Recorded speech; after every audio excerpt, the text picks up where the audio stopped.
For any queries or assistance, user can visit the Help section of application given on its homepage to get FAQs tab, Watch Tutorial tab and Share Feedback tab.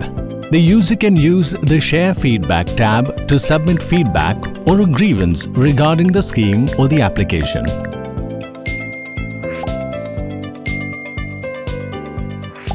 Application also provides a statistics section on the homepage, where user can view all important data and statistics related to their invoices uploaded till date.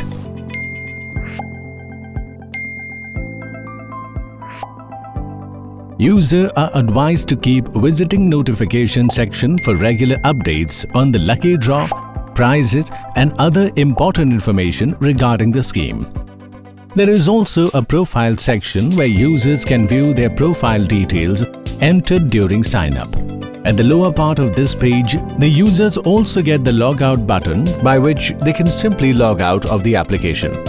The user is required to enter OTP received on the device for subsequent login.